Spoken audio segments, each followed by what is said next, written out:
지난 시간에 호세아와 요엘에 대해서 이야기를 했죠. 호세아 선지자는 사랑의 선지자, 요엘 선지자는 회개의 선지자, 이렇게 해서 그 시대적 배경과 또 우리 가운데 또 미치는 그런 여러 가지 의미를 이야기했습니다. 오늘은 세 번째 선지자 아모스 선지자입니다. 이 아모스 선지자는 공의의 선지자라고 그렇게 불립니다. 공의의 선지자.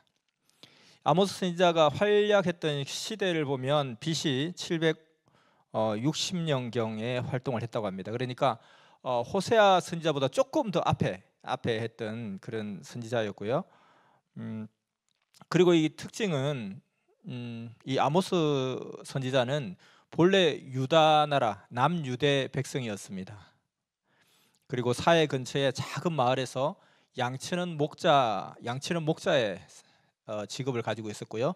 또 한편으로는 농부였습니다. 그래서 뽕나무 밭에서 뽕나무 농사를 지었던, 그래서 뽕나무 밭에서 부름을 받은 선지자, 이렇게 표현되고 있죠. 근데 어떻게 목자이기도 하고 농부이기도 할까? 아마 이제 계절에 따라서 뽕나무 지을 때는 그 계절엔 그 일을 하고, 또 다른 계절에는 목축을 하는 그런 목자의 삶을 살았던 것 같습니다. 이 사람은 유다 사람인데 북이스라엘에 와서 활동을 했던 그런 사람입니다. 특이하죠. 그러니까 그때 당시에 이제 유다의 왕은 우시아 왕이었고, 그 북이스라엘은 여로보암 2세였습니다. 호세아 선지자 때 이야기했던 것처럼 여로보암 2세 때가 북이스라엘의 최전성기, 아주 황금기였거든요. 근데 그 황금기 조금 지나고 나서 바로 멸망하게 되는 그런 일들이 있죠. 이 아이러니한 일들입니다. 남쪽에서는 그때 당시에 이사야 선지자가 활동하고 있던 그런 시절이었죠. 그리고 이 아모스 선지자는 목자였고 동시에 또 농부였다 한 것처럼, 그 집안은 무슨 뭐 선지자 집안도 아니고 그런 어떤 종교인 집안이 아니었습니다. 평범한 농부요 목자였던 사람이었습니다. 그리고 이 사람의 이름의 뜻, 아모스라는 이름의 뜻은 무거운 짐을 지고 가는 사람, 이렇게 뜻을 가지고 있습니다. 그 당시 상황을 보면 그 북이스라엘이 이 번영과 발전의 정점에 있었다고 그랬잖아요. 정치적 안정과 함께 군사적 막강함, 그리고 태평성대의 시기를 누리다 보니까 오히려 도덕적 타락이 일어나게 되고, 그리고 하나님을 망각하게 되고, 간절한 기도가 사라지게 되고, 예배는 드리는데 타성적 예배를 드리는 그런 상황이었습니다. 그래서 하나님께서 아모스 선지자를 통해서 경고를 하십니다. 두 가지 경고를 하시는데, 하나는 이스라엘의 멸망을 경고하고, 또 하나는 영적 기근에 대한 경고를 하십니다. 자, 그래서 이 아모스서의 대표적인 두 구절이 있죠. 아모스서 3장 7절, 홍수 심판이나 구원론 강의 때 대표적으로 나오는 구절이죠. 아모스서 3장 7절, 주 여호와께서는 자기의 비밀을 그종 선지자들에게 보이지 아니하시고는 결코 행하심이 없으시리라. 중심물론에도 나오죠. 이 구절이 그렇게 또 유명한 구절이고요. 또 하나는 굉장히 또 대표적인 구절이 있죠. 영적 기근에 대한 그 경고를 한 구절입니다. 아모스서 8장 11절이죠. 주 여호와께서 가라사대 보라 날이 이를지라 내가 기근을 땅에 보내리니 양식이 없어 주림이 아니며 물이 없어 가람이 아니요 여호와의 말씀을 듣지 못한 기갈이라. 이렇게 아모스 선지자는 그 시대에 태평성대를 구가하던 그 시대에 이스라엘의 멸망과 그리고 영적 기근이 올 것이라는 그런 경고를 하게 됩니다. 정말 이 시대도 마찬가지죠. 양식이 없어 주림이 아니라, 또 그리고 물이 없어 가람이 아니라 여호와의 말씀을 듣지 못한 그런 기갈 속에 살아가고 있습니다. 그래서 겉으로 볼 때는 다 멀쩡해 보이고 풍요해 보이고, 또 그들의 그 어떤 풍요로운 모습이 우리 가운데 오히려 부러움으로 와닿기도 하지만, 그들 가운데는 역시 아무리 태평성대를 할지라도, 아무리 그 모든 것을 이루고 있다 할지라도 결국 그들의 영적 기갈은 항상 있다는 것입니다. 그래서 그 영적 기갈을 우리가 해결해주는, 해소해주는 그런 역할들을 우리가 시대 앞에 잘 감당해야 되겠습니다. 자, 이렇게 두 가지의 이스라엘 멸망과 영적 기근에 대한 경고의 메시지를 보냈을 때 그 이스라엘의 반응은 어떻게 했느냐? 그 이스라엘 사람들의 반응은 완전 무시하는 것이었습니다. 그냥 반응이 없었어요. 아무도 아모스 선지자의 말에 귀를 기울이지 않았습니다. 더군다나 이제 그 종교의 전문가라 하는 아마샤라는 제사장이 있었어요. 사실 이게 아모스는 종교 전문가도 아니잖아요. 갑자기 뽕나무 밭에서 일하다가 농부가 갑자기 나타나서 막 시대 그 종교 국가인 이스라엘 백성들 앞에 외치는 거예요. 뜬금없이 들렸던 것도 있죠. 그리고 너무 태평성 되니까 그런 말을 듣기도 싫었고 또 그렇게 와닿지도 않았습니다. 특히나 이제 제사장 아마샤가 그 아모스가 경고한 그 내용을 왜곡해서 왕에게 전달합니다. 여로보암 왕은 칼에 죽을 것이고 이스라엘은 사로잡혀 이 땅에서 떠나게 된다 하는 그 내용을 가지고 이 아모스 선지자가 왕을 배반하고 차마 들을 수 없는 소리를 하고 있다, 이렇게 참소를 하게 되죠. 그러니까 이스라엘 왕과 백성들은 막 분노하고 또 그 외침에 아주 냉담한 반응을 보이게 됩니다. 그래서 다른 별명으로 거절된 선지자, 거절된 선지자, 이런 어떤 별명도 얻게 돼요. 근데 결국은 이후에 아수르에게 멸망당해서 끌려갈 때에 그때서야 비로소 이제 기억된 선지자가 되죠. 아, 아모스 선지자의 말이 정말 실상 맞았구나. 정말 이렇게 될 줄 몰랐는데 과연 그렇게 되는구나. 이렇게 다시금 기억되는 선지자가 되었습니다. 이 아모스 선지자의 주제, 이 아모스서의 주제 중심 메시지는 뭔가? 이스라엘아, 너의 하나님 만나기를 예비하라. 이것이 바로 아모스 선지자의 핵심 주제였습니다. 하나님이 이스라엘 백성을 징계하시기 위해서 역사 속에 임하실 그때가 올 것이다. 그때를 준비하고 예비하라. 이런 입장이었죠. 너희는 정신을 차리라.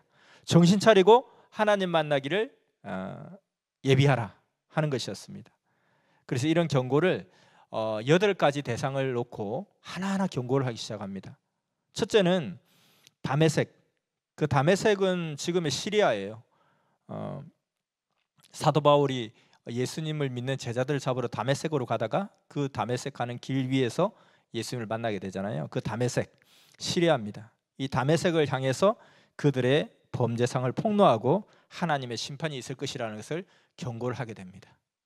그 다음에는 가사 지방에 대한 경고를 하게 됩니다. 가사 지방은 뭐냐면 지금 우리가 외신에 자주 나오는 그 가자 지구, 팔레스타인 사람들 사는 가자 지구, 그게 가사예요. 그리고 또 성경 역사 속에 자주 나오는 블레셋 족속들이 있죠. 블레셋 족속이 사는 곳이 바로 가사 지역이었습니다. 그래서 가사 지역. 세 번째는 두로는 이스라엘의 북쪽에 있는 지역이었고요. 네 번째는 에돔, 요단강의 건너 남쪽에 있는 그런 지역이었습니다. 다섯 번째는 암몬, 여섯 번째는 모압. 이렇게 그 이스라엘 주변에 있는 저 멀리서부터 그리고 동서남북으로 있는 모든 주변의 나라들에 대해서 하나하나 그들의 죄상을 갖다가 폭로하고 거기에 대한 경고, 하나님의 심판에 대한 경고를 하게 됩니다. 그러다가 일곱 번째는 유다까지 오게 됩니다. 유다는 바로 이스라엘의 동족이잖아요. 그리고 바로 이웃한 나라잖아요. 유다까지 하나님의 심판이 있네? 설마 우리까지 오는 거야? 그 다음 우린데? 했는데 여덟 번째 마지막으로 아니나 다를까 먼 데서부터 점점 좁혀오다가 이스라엘에 대한 경고까지 하게 됩니다. 이 8가지 대상에 대해서 경고를 하게 되죠. 그래서 멀리에서 이렇게 가까이 점점 다가오는 이유는 너희 주변 국가들이 범죄하였다고 너희들이 입을 모아 그렇게 깔보고 지적을 했지 않느냐. 근데 너희도 마찬가지야. 너희도 예외가 아니다. 이것을 더욱더 극적으로 설명하기 위해서 또 효과를 주기 위해서 이렇게 했던 것입니다. 하나님께서 나는 그들을 심판한다. 그러나 너희들도 이 심판에서 예외일 수가 없다 하는 그 사실을 기억하라 하는 것입니다. 그래서 그들의 죄상을 낱낱이 폭로하고 사회적 불의, 성적 부도덕, 물질 숭배, 하나님보다 군사력을 더 의지하는 그런 모습, 이런 것들을 신랄하게 비판하면서 그러니 너희가 이것을 회개하지 않으면, 이것을 고치지 않으면 하나님의 심판이 너희에게 임할 것이다 라고 이야기를 하게 됩니다. 우리도 어떤 말씀을 들을 때 이 말씀은 누가 와서 들어야 되는데 오늘 왜 그 사람이 안 왔을까? 꼭 들어야 될 사람 안 오네? 이렇게 생각할 때가 많죠. 그러나 주는 말씀하시기를 나 들어보라고 하는 말씀이다. 모든 말씀은 나 들어보라고 하는 말씀이다 라고 했습니다. 그래, 그런 것을 항상 잊지 말고 이 코로나도 마찬가지죠. 이 코로나 상황을 통해서 우리가 교훈을 얻어야 될 것 같습니다. 이 코로나 상황을 통해서 전 세계를 하나님께서 점검을 하고 계시죠. 어떻게 보면 아모스 선지자 때처럼 너희 하나님 만날 날을 예비하여라. 우리는 어떤 개인적으로도 반드시 얼마 가지 않아서 하나님을 만날 날이 오잖아요. 우리 인생의 모든 그 수고하고 애쓴 것에 대한 결과에 대한 판단을 받게 되는 날이 오게 되죠. 육신의 죽음이 있는 날 판단을 받게 됩니다. 그래서 그날이 최고의 행복하고 기쁘고 즐거운 날이 될 수도 있고 가장 두렵고 무서운 그런 날이 될 수도 있죠. 우리의 엄마 뱃속에 아이가 태아가 죽으면은 다시 이렇게 육신이 태어나잖아요. 그 어떤 태아 속에는 죽음의 날이고 제삿날이지만은 육신의 날은 생일날이고 축하할 날이잖아요. 마찬가지로 우리 육신이 죽어진 날일 수 있지만 내 영이 영원한 하나님 나라에서 삶을 시작하는 날이기 때문에 그날이 정말 행복하고 기쁘고 즐거운 날이고 축하할 날일 수도 있고, 그러나 그 태아가 죽어서 태어나 봐요. 그러면은 너무너무 슬픈 날이 되겠죠. 두려운 날이 되겠죠. 이와 같이 우리도 주 앞에 설 날이 그렇게 멀지 않았다는 거예요. 그러니까 우리의 삶 속에서 늘 주를 만나지만 그렇게 만나지 않는 어떤 세상에 누구를 할지라도, 하나님 안 믿는다 할지라도 모든 만민들이 다 주를 만날 날이 멀지 않았다는 것입니다. 그래서 이런 코로나 상황을 통해서 교훈을 받으라. 우리는 그렇지 않다 생각하지 말고 교훈을 받으라. 그래서 이 유럽 같은 나라들 보면 정말 하나님의 주신 그 축복을 감사하지 못하고 또 자기 만족 속에 또 자기를 의지하고 자기 뜻대로 막 살다가 지금 코로나를 통해서 여지없이 심판을 받고 있는 그런 상황입니다. 그리고 또 어떤 비진리의 세계, 그런 어떤 그 잘못된 종교를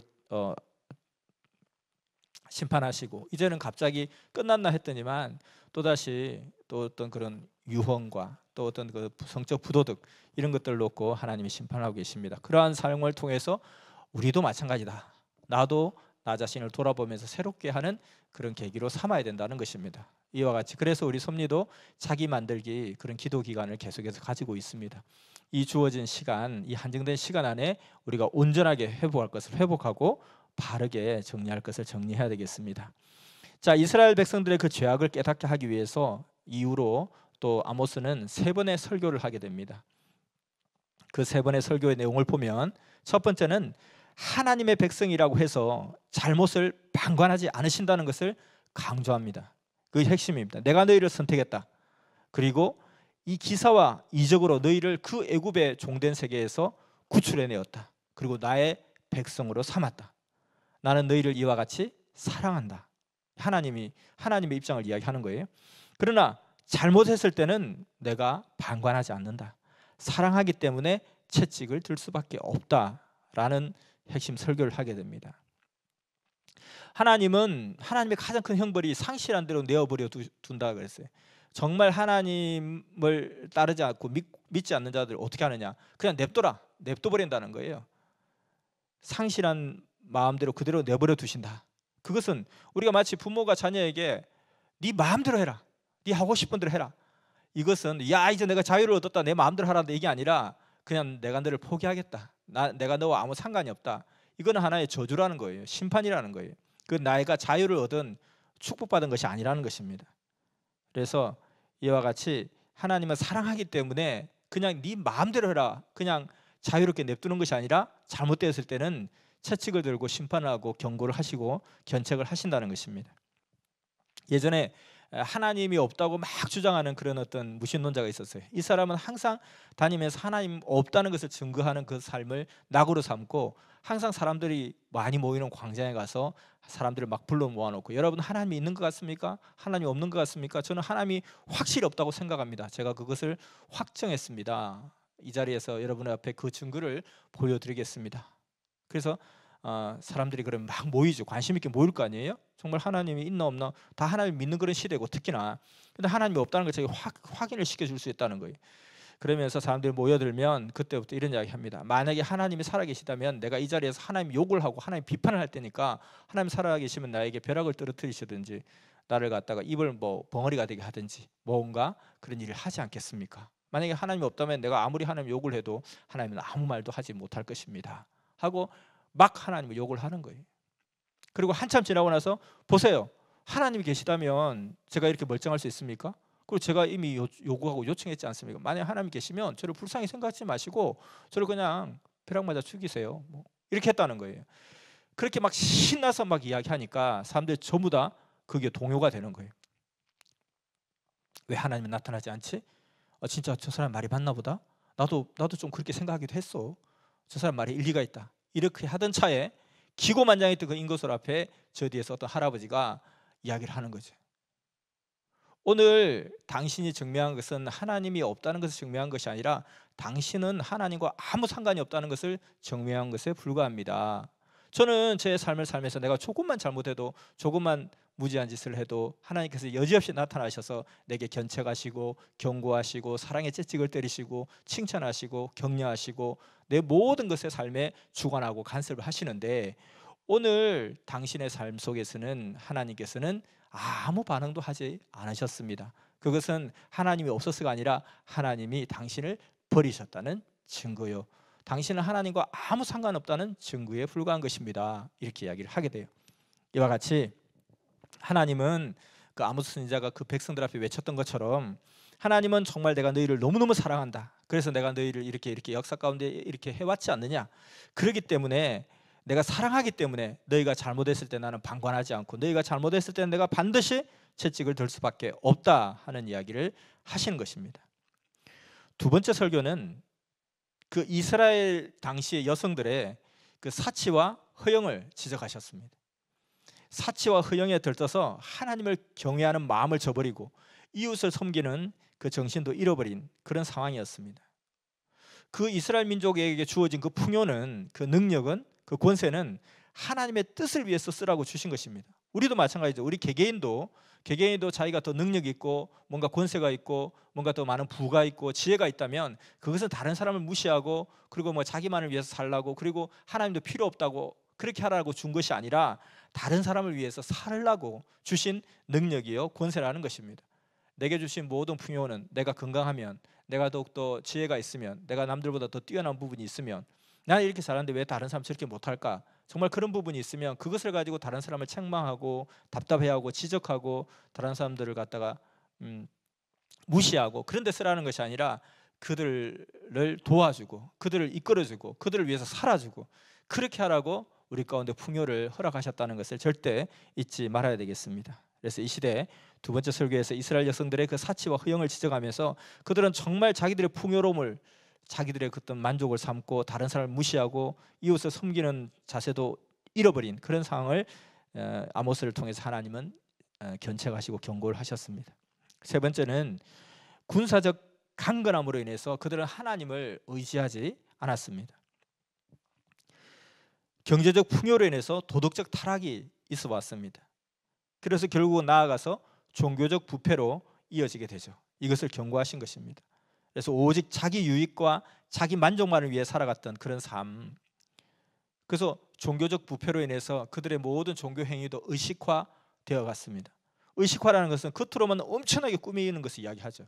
그래서 우리 신약 기독교 역사 속에서도 가장 종교가 부패했을 때, 기독교가 부패했을 때, 중세 시대 때 가장 교회 건물이 화려했고, 가장 부패했던 신앙이 정말 그 변질되었던 그 중세 시대 때 강대상은 더욱더 높아졌고, 그리고 그 성직자들의 의상은 더욱더 화려했던 모습을 보게 됩니다.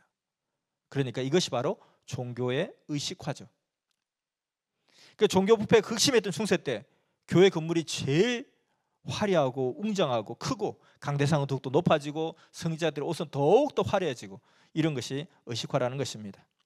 하나님의 관심은 예배와 찬양의 그 모습에 있는 것이 아니라 바로 영혼의 상태에 있다는 것을 우리가 꼭 인식해야 된다는 것이죠.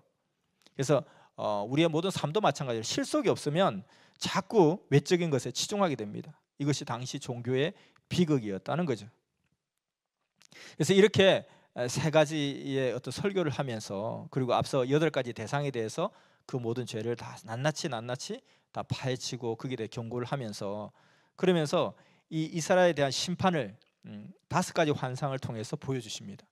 이게 아주 유명한 아모스의 5가지 환상인데, 그 환상의 첫 번째가 뭐냐면 황충의 환상. 황충이 뭐냐면 우리로 치면 메뚜기과의 종류예요. 그러니까 우리도 메뚜기, 여치 이런 게 막 있잖아요. 그 메뚜기라 쳐요. 이 황충이 나타나서 풀을 싹 다 먹어버리는 거예요. 그러니까 완전히 그냥 그 농사가 초토화된 거죠. 농토가.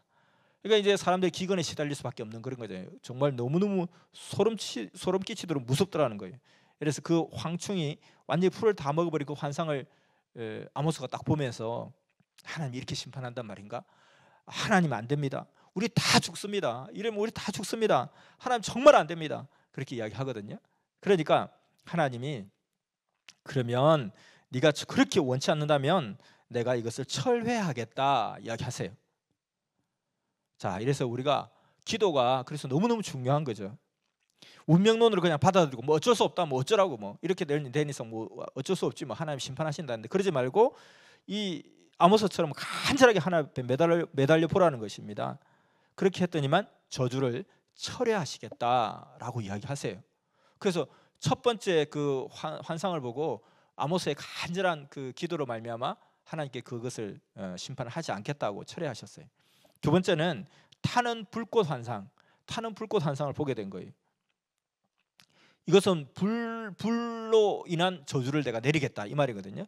그 환상이 어떠냐면 불이 큰 바다를 삼키고, 불이 얼마나 뜨겁게 극렬하게 타올랐으면 바다를 삼키고 육지까지 이제 먹으려고 하는 거예요. 이에 가로되 주 여호와께 청컨대 그치소서, 그치소서 이렇게 그쳐달라고 이야기하니까 주 여호와께서 이에 대하여 뜻을 돌이켜 가라사대 이것도 이루지 아니하리라 하시니라. 자, 두 번째도 정말 이걸 거쳐달라고, 정말 이래서는 안 되니까 거쳐달라고, 용서해달라고 하니까 내가 뜻을 돌이켜서 이것을 내가 거치리라 이렇게 이야기하는 거예요. 그러니까 하나님도 정말 정상을 참작하시고 또 참으시고 그렇게 하셨던 거죠. 세 번째, 이래서 우리가 중보기도가 너무너무 필요한 겁니다. 자기가 기도하는 거 필요하고 또 다른 사람을 위해서 기도해 주는 거 필요하죠. 아모스가 그 민족을 위해서 기도했던 것처럼 정말 그렇게 중보기도하는 것이 너무너무 필요하고 중요하다는 것입니다. 세 번째는 다림줄 환상. 이 다림줄이 뭐냐면은 이게 그 건물을 짓다 보면 수직으로나 수평으로나 이게 아주 일직선인지 조금 삐뚤었는지 기울었는지 이것을 알 수가 없잖아요. 그래서 이 실에다가 줄을 다른 거예요. 실에다 줄을 달고 딱 떨어뜨리면 이게 이 추가, 이 실에 달린 밑추가 이게 삐뚤게 이렇게 가진 않잖아요. 딱 직각으로 서죠. 잡고 있으면. 그리고 우리가 그 나무 자를 때도 보면 그런 거 있어요. 이렇게 실에다가 먹물을 딱 이렇게 입혀가지고 딱 이렇게 잡고 이렇게 이 상태에 탁 튀기잖아요. 그러면 이게 탁 그냥 나무에 그대로 이제 줄이 그어지잖아요. 요즘은 이제 굉장히 이게 레이저로 막 하고 이렇게 하지만, 그러니까 예전 아주 오랜 이 고대 때부터 지금부터 약 거의 한 2,500년 전이잖아요. 그때도 건축을 할 때는 이러한 그 원리를 가지고 뭘 쓰냐면 다림줄을 썼다는 거예요. 이렇게 딱 실에다가 밑에 줄을 달면 그대로 정확하게 떨어지는 거예요. 여기 이렇게 딱 떨어뜨려 보면 이게 일직선인지 수직으로 정확하게 수직인지 조금 이게 기울은 나무가 기울은지 알 수 있잖아요. 그렇게 다림줄 환상을 보게 된 거예요. 이 다림줄을 딱 대어 보니까 바르지 않더라는 거예요. 아모스야, 봐라. 이들의 행위가 이렇게 바르지 않고 삐뚤어져 있다. 이들의 모든 마음이 삐뚤어져 있다. 이들의 신앙이 삐뚤어져 있다. 이거 어떻게 하겠냐. 이걸 그냥 내가 봐주고 짓는다 할지라도 이 집은 무너져. 그러면 더 큰 사고를 당하게 돼. 이거는 정말 위험하니까 아예 짓지 말아야 돼. 부셔버려야 돼. 이들의 삶이 아무래도 잘못되어 있다. 삐뚤어져 있지 않느냐. 아모스가 이제 더 이상 할 말이 없는 거예요. 맞습니다, 하나님. 아모스야, 너 보이지 않냐? 보이지? 바르냐? 삐뚤어졌냐? 삐뚤어졌습니다. 할 말이 없습니다. 맞습니다. 그럼 이대로 건물을 지으면 어떻게 되겠냐? 그러면 안 되죠. 네 번째는 과일 바구니, 과일 광주리의 환상을 보게 됩니다. 여름 실과가 광주리에 가득 담겨 있는데 속이 다 썩어 있는 거예요. 속이 다 썩어 있는 모습을 보면서 야, 이런데도 이 과일을 어떻게 먹을 수 있겠냐? 버릴 수밖에 없지 않겠냐? 이 내 백성들이 지금 상황이 이러하다. 하나님의 심판이 불가피한 것을 인정할 수밖에 없는 그런 상황이었다는 것입니다. 다섯 번째는 마지막으로는 단 곁에, 이 하나님의 그 제단의 단 곁에 서신 주님의 환상을 보게 된 거예요. 이제 내 심판이 임한다. 이 썩고 부패한 민족을 향한 심판과 재앙이 임하리니 하나도 피하지 못하리라 하는 그런 그 환상을 보게 됩니다. 자, 이 말씀이 이 아모스 선지자가 BC 750년경에 활동을 했다 그랬잖아요. 722년에 그대로 실현되죠. 한 30년 정도 뒤에 실현이 됩니다. 근데 그때 당시에 이러한 경고를 아무도 귀를 기울이지 않았습니다. 그러니까 사실은 아모스 선지자 그리고 호세아 선지자 이 두 선지자가 이스라엘이 그 멸망 직전에 다양한 자기의 개성과 방향대로 방법대로 이스라엘의 그 멸망에 대해서 경고를 하고 그들이 돌이키기를 계속해서 회개함을 촉구하고 하나님의 사랑을 또 증거하고 하나님의 공의를 외치면서 이렇게 노력을 했지만 이스라엘 민족들은 자기들의 그 풍요에 그대로 그냥 만족하면서 그렇게 멸망의 길로 서서히 가는 상황이었습니다. 아모스는 이러한 상황 속에서 정말 이런 비극적인 재앙과 심판의 선언만으로는 끝나지 않았고 그 이후에는 희망을 또 선포합니다. 그날에 내가 다윗의 무너진 천막을 일으키고 그 틈을 막으며 그 퇴락한 것을 일으켜서 옛적과 같이 세우고. 아모스서 9장 11절에 이렇게 나오고 있습니다. 이스라엘 민족이 징계와 심판으로 무너지지만 그들의 재건하고 회복하는 때가 올 것이다 라는 이야기를 또 하게 돼요. 자, 이 아모스서의 이 결론 주제, 앞서 말했듯이 너의 하나님 만나기를 예비하라. 지금 우리 자기 만들기와 비슷한 메시지라고 볼 수 있을 것 같아요.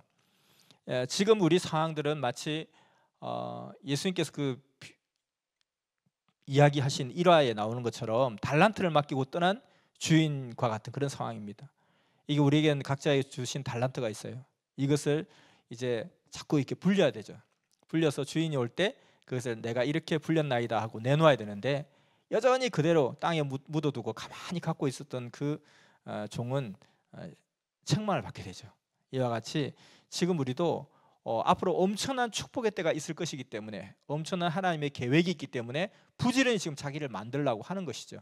그런 어떤 섭리 바깥 세상을 보면서 하나님께서 이 세상을 다 주관하고 계시고 또 참고 참으시지만 때가 되면 더 이상 참을 수 없어서 거기에 대한 견책을 하게 된다는 거죠. 그런 상황을 통해서 세상을 운행하고 계시는 상황에서 이제 우리도 그것을 보면서 자기 만들기를 하라. 또 이렇게 하나님께서 세상을 한번 쫙 평정하고 정리를 하신 다음에는 놀라운 하나님의 역사를 그곳 가운데 이제 이루어 가실 것입니다. 그럴 때에 우리가 정말 하나님 주신 개성과 재능을 더욱더 만들고 다듬어서 하나님 주신 그 놀라운 역사를 감당하기에 부지런히 지금 자기를 만들어라.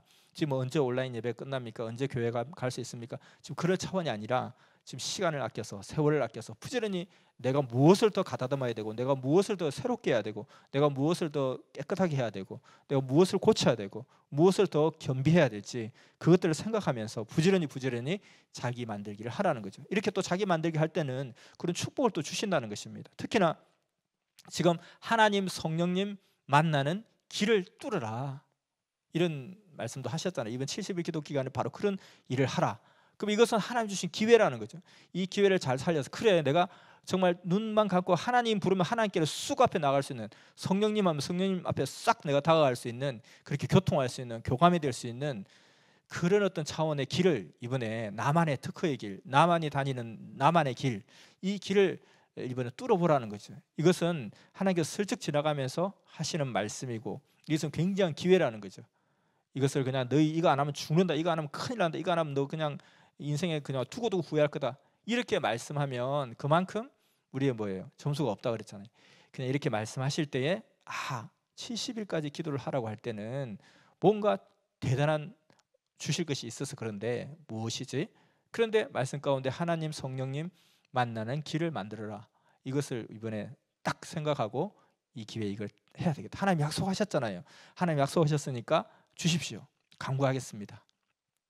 원래 이게 부모가 자녀를 키우다 보면 제일 꼼짝 못하는 자녀의 말이 뭐냐면 아빠 약속했잖아요. 엄마 약속했잖아요. 그때 약속했잖아요. 그게 제일 무서운 말이고 제일 피할 수 없는 말이죠. 이와 같이 하나님께서는 이렇게 축복 말씀하시는 것은 명령이요 축복이요 예언이다. 약속이다. 이 기회를 잘 살려서 우리도 하나님 만나기를 예비하라. 우리는 뭐 하나님 주님 만나고 늘 동행하지만 하나님 우리 가운데 주실 그 놀라운 그 일을 대면하기를 예비하라 이거죠. 하나님께서 언제 어떻게 우리의 삶 속에서 간섭하시고 역사하시든지 간에 그 하나님 앞에서 떳떳할 수 있도록 자기의 삶을 준비하고 예비하라는 것입니다.